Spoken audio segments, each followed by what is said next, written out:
welcome to Bottom Line with Ronnie and Byron. I'm Ronnie. And I'm Byron. And today we have a lot to talk about, and we're going to start with the legalization of marijuana. People are trying to put that on the ballot for the 2022 election. Also on national news, we're going to talk about the special envoy for Haiti, Resigns, citing inhumane U.S. decisions to deport those thousands of Haitian migrants.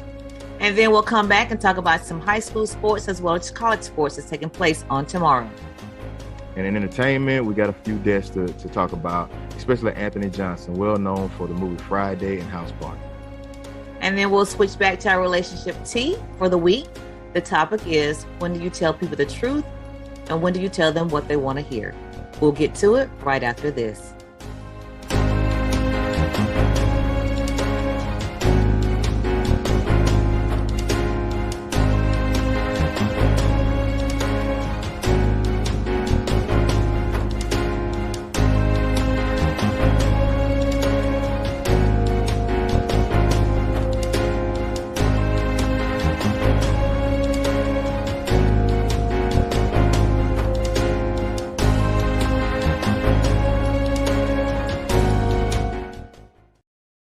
We're going to start with our local and state news. It's brought to you by Brightway Insurance. Brightway Insurance offers property insurance, vehicle insurance, life insurance, as well as business insurance. Please contact them at 850-633-3460. That's Brightway Insurance. So, Byron, we're going to talk about how people are going to react when they see, if they see the legalization marijuana proposal on the 2022 ballot. There's an organization that's really trying to get this done. So I think it's going to happen, if you ask me. I really do. The group called Regulate Florida is working really hard to get this done. What do you think? Yeah, legalization, I mean, it's going on across the country, across, pretty much most of the biggest states in the U.S. And then when you think about it, it's the medical marijuana is now the stigmatism of it being a bad thing, or the whole the bad. Over the years, marijuana has been marketed over in movies and television shows, and I think now it's starting to come around. And so as the new generation grows and grows, it's becoming more acceptable. So I know as far as legislation wise in the state, there's been a little pushback as to adding so many different amendments to the Constitution, but I think it'll pass. I mean, I think predominantly in Florida residents are coming around. So didn't you mention the proposed I'm about the proposed constitutional amendment created by the group Regulate Florida would allow people 21 and over to possess and use marijuana for recreational use. It would also let adults grow up to 9 cannabis plants with a maximum of 18 plants per household. So that's what they're trying to put in the proposal. And, I'm like you, I think it's going to pass. I think they're going to get the votes. They actually need, I shouldn't say votes, petitions. I'm going to tell you, they actually need a certain amount of petitions, which will be 225,000 signatures from registered voters to qualify for the judicial review. And then after that, they'll need 891,000 to get it on the ballot. So we'll see how that goes. Yeah, that's a lot. And how many plants it said? 18 per household? Well, it said you can have 18 per household. Yeah, 18. Yeah. I was thinking one.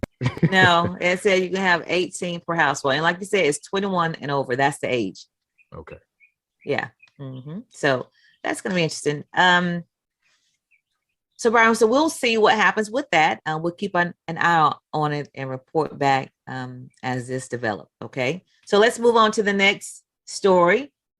Governor Ron DeSantis basically has, as of, I think it was Wednesday, said that their quarantine rule has changed for kids that are exposed. So before, if a kid was exposed to COVID-19, they had to quarantine. They couldn't go to school. Well, the new rule is, as of Wednesday, is if a kid is exposed, they don't have to quarantine unless they've tested positive or they have symptoms. What do you think about that, Byron? Yeah. and I get it, because the 14 days, it really puts a dent in the child's education. But my family, we got exposed, and but we got the news. We had the 7-day rule, um, but everybody tested negative.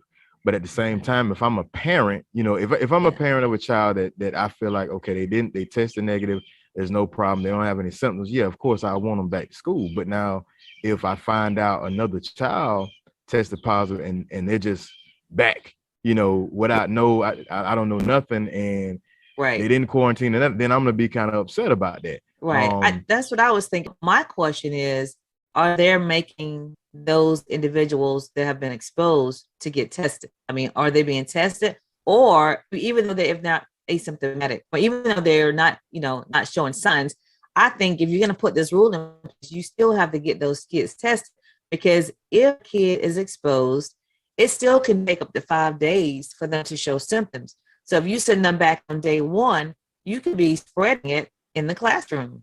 Yeah.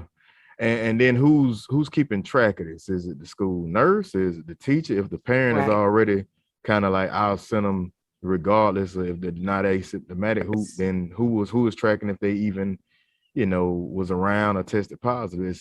That's one of those tricky things where it could get out of hand real quick. I know the intent, but that rule went into effect on Wednesday. Yeah. I think now we're getting to a level of complexity. Yeah. Well, as of Wednesday, if your kid is exposed to any other individual at school and they don't show any signs and they have not tested positive, they can go to school. So I don't know. Like I said, I think there needs to be some type of clarity on, are you making the students get tested that have been exposed, just to make sure? Because some people are not getting tested. They may be exposed. So you can send a kid to the classroom that's really positive and asymptomatic.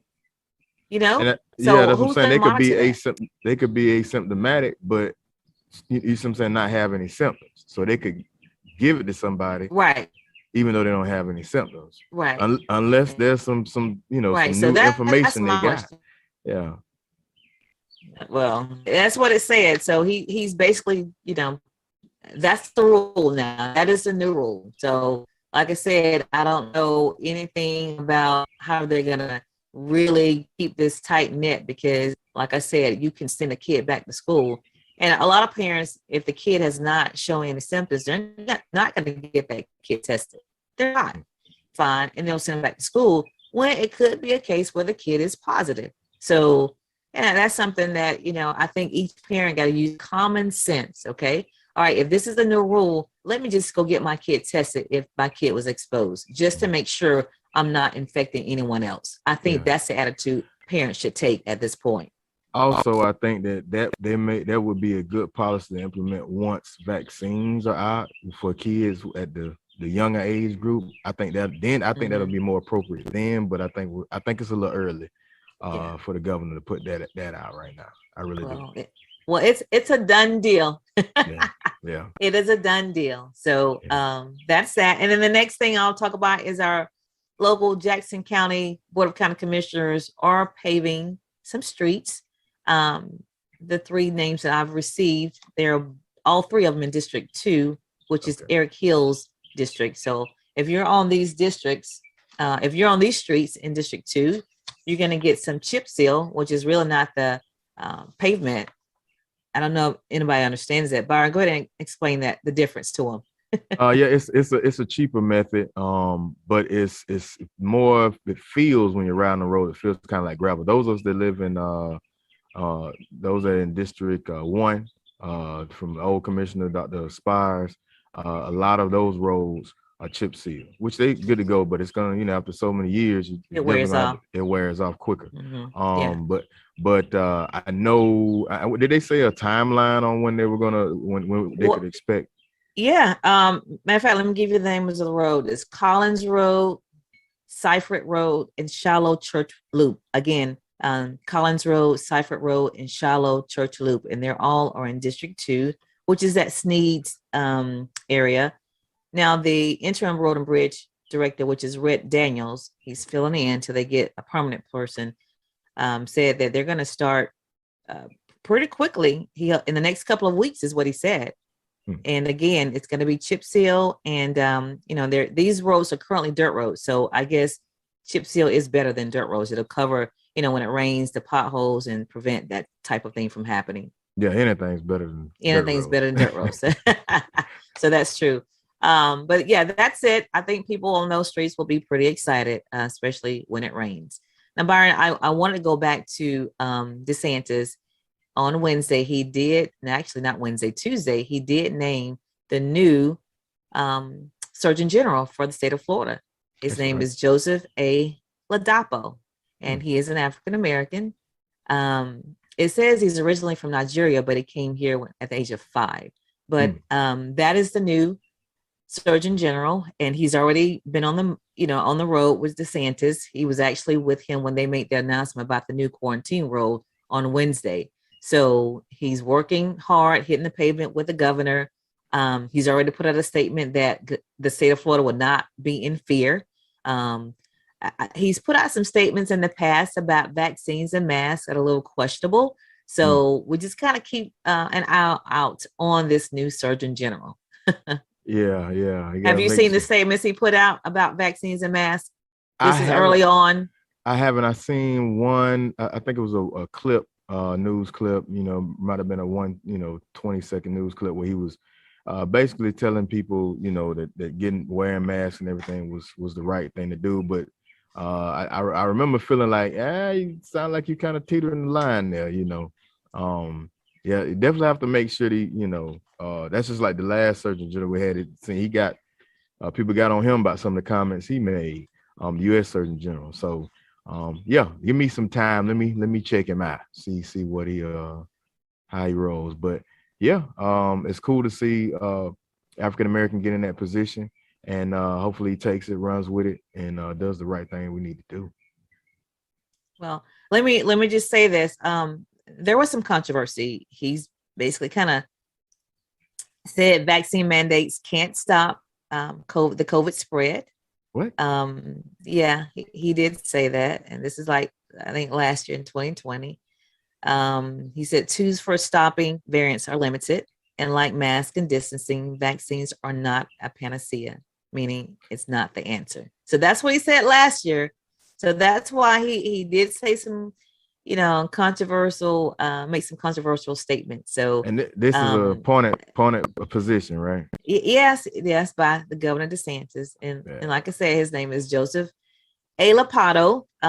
He comes from UCLA. He did graduate from Wake Forest as well. So he has some great credentials behind him. So we got to just kind of watch him. Yeah. Okay. All right. Again, the local and state news were brought to you by Brightway Insurance. They offer property insurance, business insurance, life insurance, and vehicle insurance. They are located in Marianna at 2867 Caledonia Street, and you can reach them at 850-633-3460. And they're open Monday through Friday from 9 to 5, and they are open on Saturdays by appointment only. What you got for national news, Byron? So for national news, before I begin, because we care, we are here when you need us. Long Granbury Funeral Services Incorporated, doing business as People's Funeral Home, Marianna and Battle Mortuary, Panama City, offers services that are within the reach of all.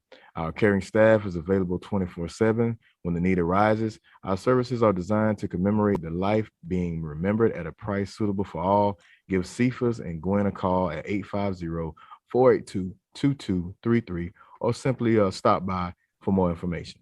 That's People's Funeral Home.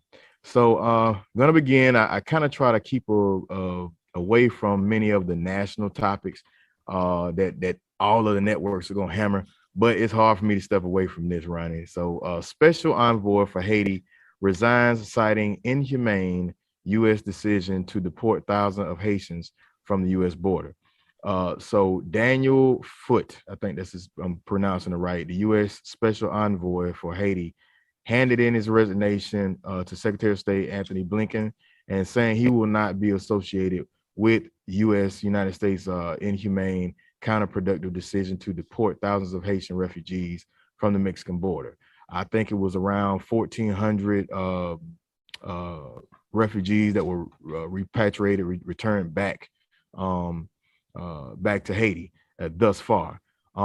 Seems like to me, I don't know what it is, but the U.S. policy in regards to Haiti, even since I was little, has always it's always been, you know, seemed to me negative. It's like anytime you had Haitian refugees, you see the footage, boom, they get shot back.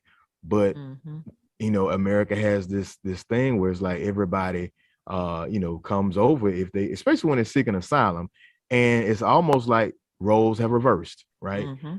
Democrats was on Republicans and the Republican administration for, you know, whether it was a travel ban, whether it was the border, you know, with South American migrants. Now Democrats are in charge, and it's like the same thing with Haitian migrants. I think America has to really redefine or come up with some better policy, especially dealing with Haiti. And Haiti has got slammed. I mean, earthquakes, hurricanes. They've had assassinations go on within their administration and their political parties and stuff like that. And it's getting crazy. And so you would understand what people are trying to, you know, seek asylum in America. Right. You can't blame them. You can't. I mean, you can't blame them. Yeah. I mean, you know, it's kind of sad to watch that. Let's talk about the whip, the horse whip. Yeah. Have you seen the pictures? Yeah. So I didn't. I'm gonna be honest with you. I didn't want to believe that it was. I was like, nah, that's probably, you know, that's probably the rope from like a Photoshop. You know, yeah, or somewhere the angle where it don't look, where it looked like something, but it's really not. And yeah, I'm like, where I'm to the point. I was talking with a cousin the other night, and it was like, who issued you that? Who gave the okay to say, all right, this go ahead and move forward and get the whip and start getting the people out of the way. Who does that? I mean, that's inhumane. I mean, that's crazy. You wouldn't even do that to a dog. Yeah. But you'll think to do that to the people, you know. Yeah. So where's the outrage? Bad. Where's the outrage though? Yeah, where's the outrage that you're treating humans like this? You're riding on a horse and you got a horse whip and you're trying like you're rounding up cattle. Where's the outrage? This country should be like, you know, in like a huge rumbles over this, but it's crickets. I haven't seen a whole lot. I mean, there's a group in South Florida that held a rally on Wednesday, a small group, but you know, there's not like a huge outrage overall. Where's the accountability? You see what I'm saying? Where's the now you're seeing in the media, you're saying that we jumping on different topics. We trying to get away from that.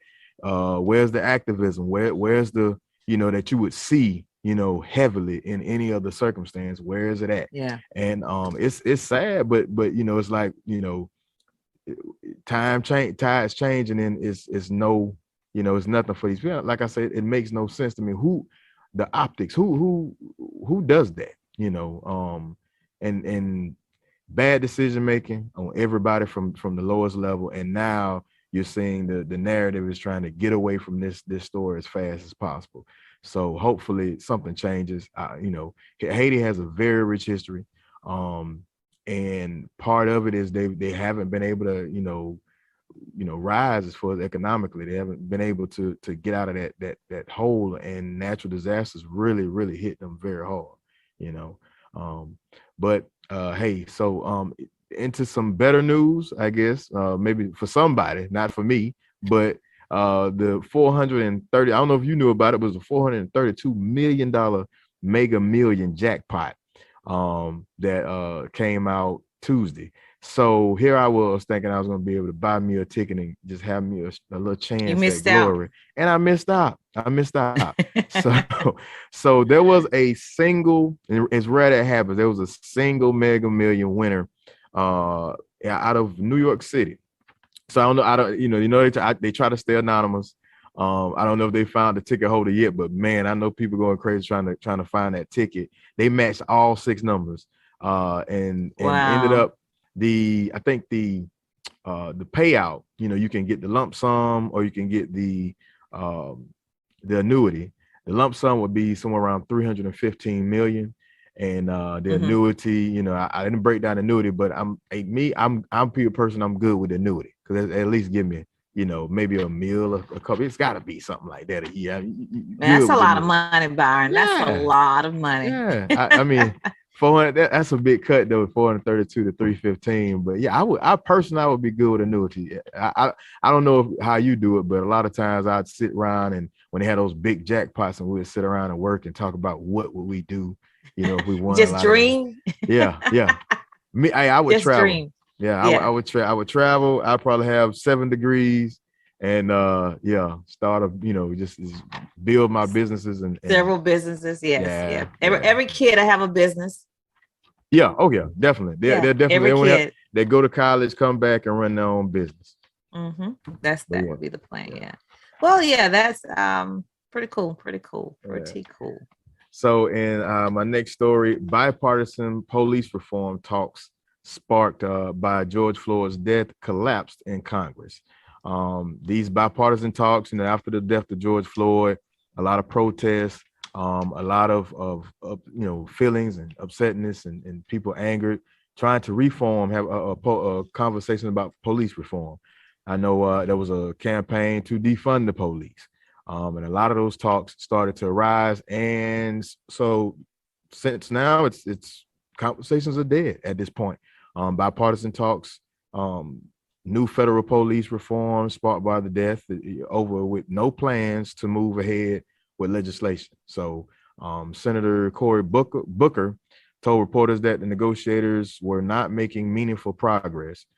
They even attempted to adopt a Trump executive order that called for the establishment of national accreditation standards, along with banning chokeholds, no knock warrants, limiting the transfer of military equipment to state and law enforcement departments, and creating a database that documents complaints against officers. But Senator Tim Scott came out and spoke, and basically they couldn't come to an agreement, and looks like Senate Democrats are looking to just, I guess, go back to the states with it. But at this point, no more negotiations about police reform, and that's unfortunate. It's a done deal. So it's just it's a done deal. I mean, it'll get in the House, but it's not going to do anything in the Senate. All that work, a lot of people, effort and time in trying to get that beyond this point, and unfortunately, it's been unsuccessful. So, which that really makes our younger generation kind of figure out, feel like, why do we do all of that? It make, and I know it does, because I can kind of feel that way too. Like, we went through all those, jumped through all those hoops, did everything we're supposed to do, and there's nothing that is coming to fruition regarding police reform, and it's just a shame. It really is. I think 2 things from this is young people can take away from it. They have to get engaged and understand that they have to get that same energy when it comes to their local and their state elections, and knowing what's going on within their local, because it directly affects you. At the same time, not just getting engaged, but getting into politics and looking for who they want to fight and represent them in as far as in the national U.S. Senate and U.S. House reps. Because listen, these politicians they were duly elected, and they represent people that wanted them there. So that's what they're fighting. That's what they're working towards. And young people have to understand. They have to understand that they put a lot of energy in activism and fighting, but rarely do they vote. Their voting numbers don't represent. It doesn't match up. Yeah, right. It don't match up. Yeah, it doesn't. And so nobody in the political field really worries about them. The main thing I want young people to realize is not to get discouraged. Don't take this and feel like there's no need to bother at all. You just got to redirect your energy towards an effective, plan, an effective strategy. I look at it this way. If you're in Walmart and you have a spill on aisle 7, whatever, paper and goods, you're not going to go and call the Walton family or the head, the CEO of Walmart for that spill of water. You're going to go and find the manager or another associate, or even the store manager if you want to. But, and that's the same way I look at it when it comes to local and state. If you got an issue with the police reform and things was going on in your city, in your county, you can directly affect that. If you don't have things in your neighborhood, in your community, in your county, your district, you can affect go that. to, yeah. And that's what it goes back to, learn teaching at an early age how local and state and congressional politics work. I think we got to start at age 5 because there's a whole generation, I think, that just missed it, that don't understand how to get things done, don't understand their value in local government, the value of their vote, the value of their voice. They don't understand that. So I think we need to really start at age 5 and teach our kids, listen, this is how it works here. This is how it's set up. And this is how it's done. If you are wanting change in your community, you have to talk to your local officials. And this is how it's done. You have to have a relationship. You have to understand that they represent you. And if there's something that's being done that you don't like, that means you have the option to get them out of office and put someone else in. You are valuable and you have those particular powers. So I think we need to instill that into them at an early age, Byron. Yeah, I agree. That's the bottom line. That's the bottom line because they miss it. So, all right, what else you got? That's it. So we've covered a lot of the main topics. We've covered Haiti, and I hate the Haiti. Look, people, y'all, we got to do better. But the national news was brought to you by this national segment was brought to you by People's Funeral Home. Because we care, we are here when you need us. Long Granbury Funeral Services, doing business as People's Funeral Home, Mariana and Battle Mortuary, Panama City, offers services that are within the reach of all. Our caring staff is available 24/7 when the need arises. Our services are designed to commemorate the life being remembered at a price suitable for all. Give Cephas and Gwen a call at 850-482-2233 or simply stop by for more information. It's People's Funeral Home. Okay, we'll move right into our local sports. So tonight we have some high school football action, and I'll just give you a couple of we only have a couple in the area, but Graceville is at Liberty County tonight. Graceville unfortunately lost their homecoming last week to North Bay Haven, and they lost pretty badly, 38-0. Now, yeah, they did. Cottondale is at home tonight against the same team, North Bay Haven. So we'll see how that goes. But last week, Cottondale did lose to Bozeman, 48-22. In Bluntstown last week, they beat Freeport, 55-17. But tonight, they were supposed to play this team called Whatcom Academy out of Jacksonville, but that team canceled the game. So Bluntstown will not be playing at all tonight. And Bluntstown is doing pretty good, really good. Sneeze, yeah, they're kind of like a powerhouse in the area. Sneeze is at home against John Paul II. I don't know where that school is, so I'm gonna have to look that up. But Sneeze, again, they lost like the other teams in Jackson County.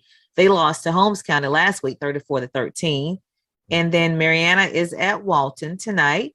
And they were the only team in Jackson County to win last week. They beat Rutherford last week, 20-7. Chipley is at Freeport tonight. They beat Vernon last week, a whopping 50-0. So those are your high school football action tonight. And then, but again, if somebody knows what John Paul II is, please let me know, because that is the team that Sneeze is playing. And that Triplet game, they were close to making ESPN with those numbers, 52-0. Good Lord. Yeah, 50-0. I mean, they got shut out. Vernon, like I said, there's a couple of shutouts that I mentioned. Graceville got shut out, unfortunately, on their homecoming by North Bay Haven. And like I said, Cottondale plays North Bay Haven tonight. So we'll see how that goes. Now, moving over to tomorrow, your college flag, you get Florida State versus Louisville in Tallahassee.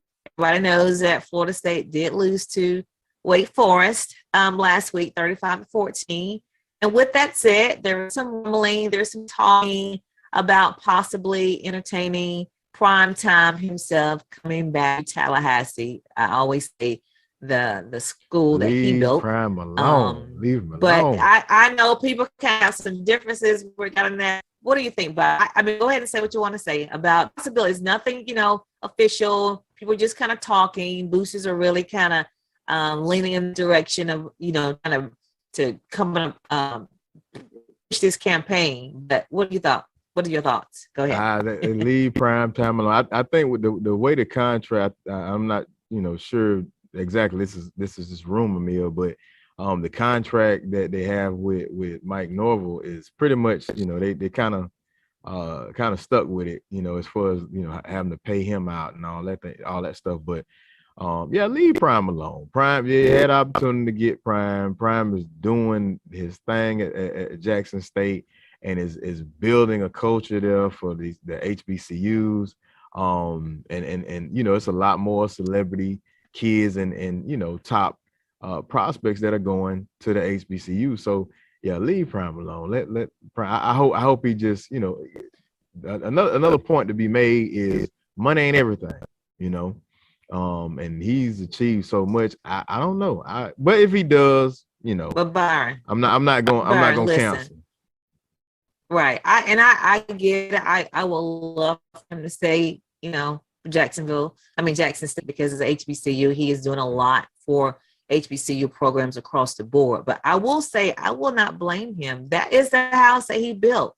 Dion built Florida State. He really did. So it's not like he didn't go to the school, didn't have a huge impact. That's his school. So it would be really, he earned it, I would think. If he just, if the opportunity comes his way, and if he decides to take it, you can't be mad at him. You can't be. Now the question is, you mentioned Norville. I think he has a remaining 4 years on his 6-year contract. Mm-hmm. So they'll have to pay him out, a pretty good penny in order to bring someone else in. Even if it's not, prime time, anybody, and they will have to pay him a lot because he does have 4 years. Yeah, they just paid the last coach. To get him out of there as well. Yeah, they just paid him. So he had like a year left on his. So, but Florida, and this guy got 4 years. But Florida State don't like losing. So, they're looking pretty rough right now. But the interesting thing is, too, regarding he has 2 kids playing with him at Jackson State, the quarterback and the cornerback. So if he leaves Mississippi, is that part of the package? That would be, I know we're hypothetically speaking right now. Yeah. Hypothetically, we're speaking on those terms. But a question for you. What do you think? And do the kids go? Do the kids go too? Do they follow him or do they stay? Well, some going to have to happen because the relationship with quarterbacks and the coach, even in the pros, the best quarterbacks, you don't even know the best quarterbacks without knowing their coach.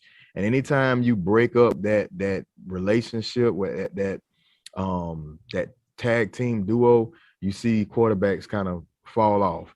Anytime the coach or the offensive coordinator gets fired or what have you, you see that gelness that quarterback once had, it gets thrown off. So he definitely, if he does, it definitely need to be a plan for his son to be able to still progress and have that comfort, That's true. I think they'll go with him. I think they'll go with him. That's my own personal opinion. So we'll see. Yeah. All right. So that's it. So again, Florida State is in Tallahassee against Louisville. That is tomorrow. That game, I think, is at 1:30 Central Daylight Time. So it'll be 2:30 Tallahassee time, 1:30 our time. And then Florida plays Tennessee in Gainesville. That game is at 5 p.m. FAMU has a bye, so they don't play. And then Miami plays Central Connecticut State in Miami. Miami has an interesting thing going on too. Their coach is on the hot seat. Did you know that? Oh, yeah? No, I didn't know that. Oh yeah. Their coach is on the hot seat. So we'll see about that. But those are your games for tomorrow. I'll give you your top 10 according to the AP poll. The top 10 is number 1, Alabama, number 2, Georgia, number 3, Oregon, number 4, Oklahoma, number 5, Iowa, number 6, Penn State, number 7, Texas A&M, number 8, Cincinnati, number 9, Clemson, and number 10, Ohio State. So those are your top 10 according to the AP poll. All right, let's move on to entertainment. What you got? You know what? Let me mention To Go Eats. I always want to mention To Go Eats because we sometimes do not like to go out to eat. We like our food to be brought to us. And a good source to do that, To Go Eats. They are a restaurant delivery service here in Marianna and Chipley. They deliver favorite restaurants from your favorite restaurants right to your door. You don't have to go out. They also deliver to your workplace. To Go Eats also offer Walmart grocery pickup in Marianna. They're locally owned. So if you want to, try them, do go to To Go Eats app. It is an app that you have to download, and then you can place your order. If you have any questions, you can call 334-352-3522. Again, that's 334-352-3522. Again, try To Go Eats, and remember to tip the driver. The luxury of living in town and living in the city, boy.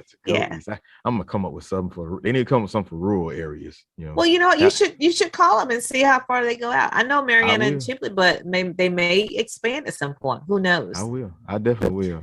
Okay, so entertainment. We've had a man. It seems like it's just that when it rains, it pours. That's all I can say. But we have another. 2 deaths in the entertainment world. Anthony Johnson, that died. And that's a kid from Baps. He's no. Baps. Yeah, no, he did.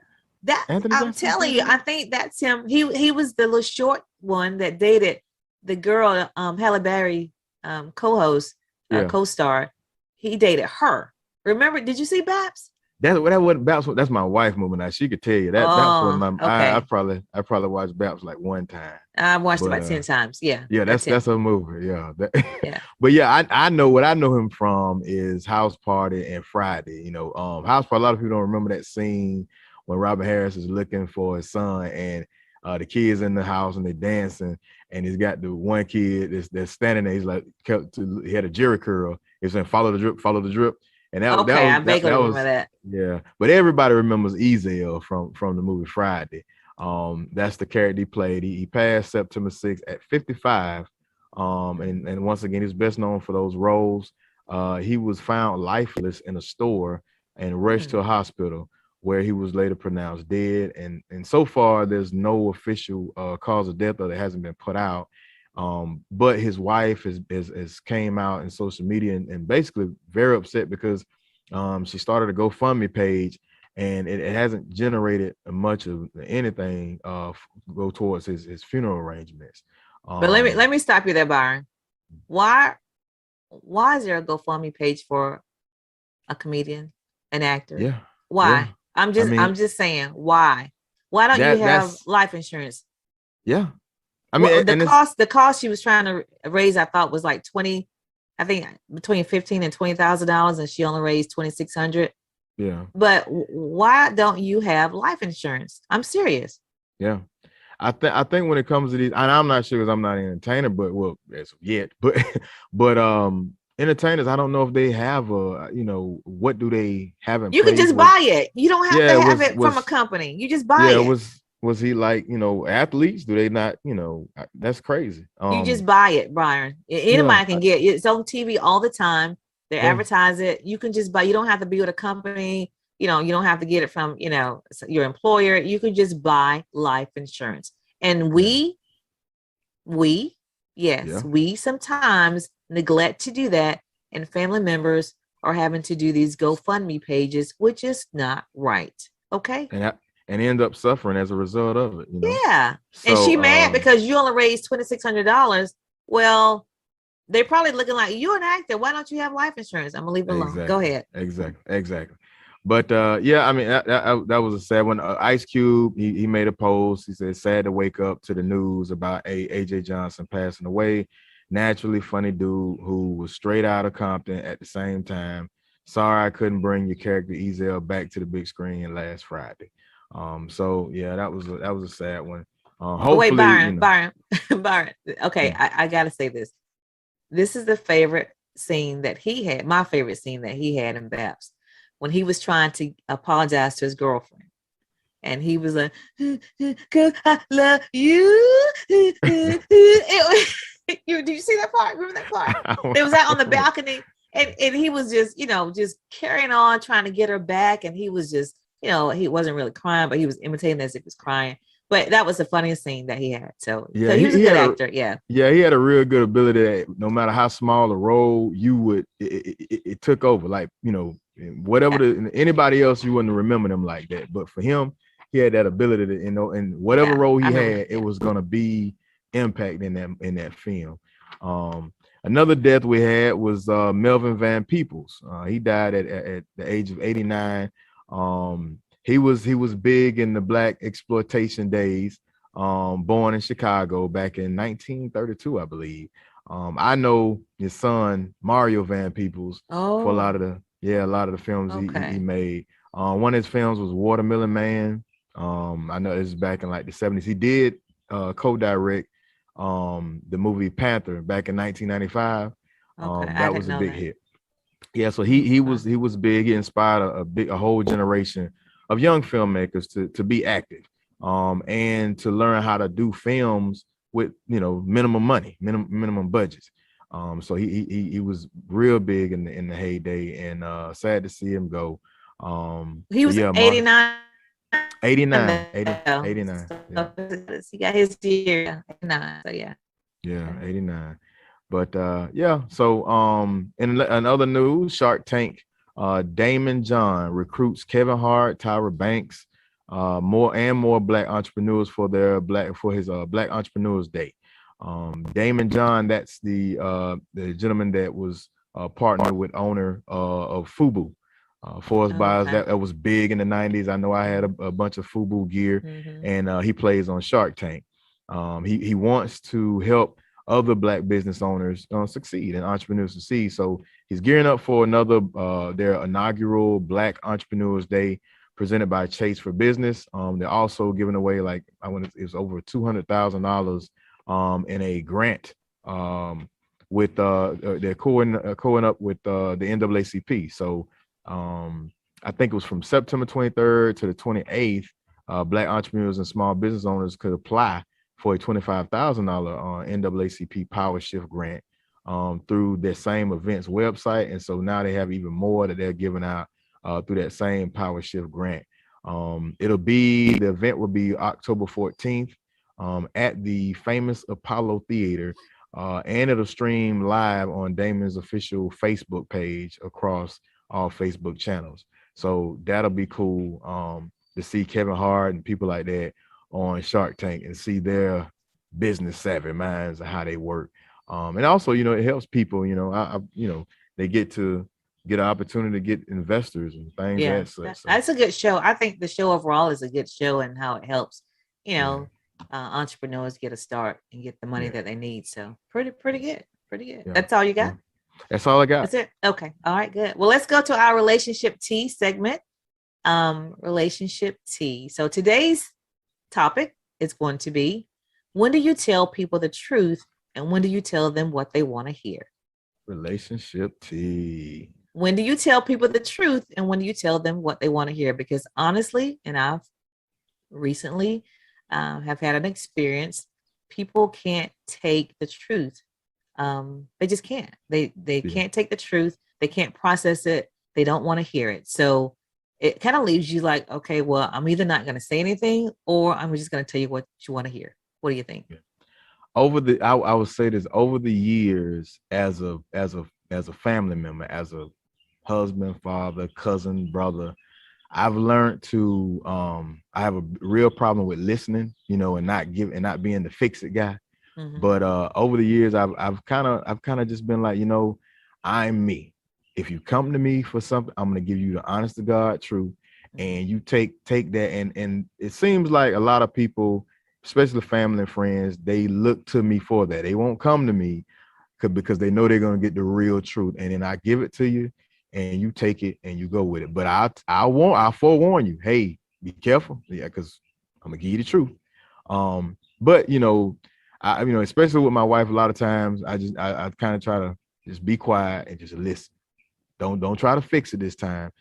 Just try to listen. But a lot of times, in my opinion, people need that not tough love, but just raw truth sometimes, because they can kind of go on that path, and other folks that's around them won't, they will either, boost them up when they're wrong. And a lot of times a person needs to know, like, hey, look, or you may need help, or look, you're not the right one here. So, I think truth is better. But some people don't want to hear the truth, Byron. Yeah, you're right. It is better, but some people can't. When you're constantly in a situation where you're telling people the truth and they're getting offended or they don't want to hear it, I mean, what do you do? Yeah, to be honest with you, do you just say, you know what, don't ask me, or you know what, whatever you say is right? Yeah, I just put it out there. I'm gonna tell you what I think, tell you how I feel, and I get avoided. I do get, people, they won't bother to say nothing to me about certain stuff because I've been told I'm too opinionated, and that's cool. But at least that I'm gonna give you my honest opinion, the truth as I see it, and if you get that from somebody else, maybe you feel like, well, yeah, Byron is a good person to talk to, because I'm not gonna be rude about it, but I'm gonna tell you, like, hey, this how it's looking for me. Hindsight 2020. I think you should, this, that, and the third. Well, don't you think? I mean, if you have if you have true friends or true, when I say true relationships that are, your ride or die people that are around you, whether it's friends or family, you should be able to tell each other. I mean, you yourself should be able to receive the truth, whether it's good, bad, or ugly, or it's a critique. You should be able to receive that, right? So I'm giving an example, and this is, I said this when this happened. What's her name? Shakira, the one that Shakira, young girl. Yeah, I get it, and I made this joke, but I was really telling the truth. I said, if she had some Preach. You know who Preach is? Preach is the guy from All American.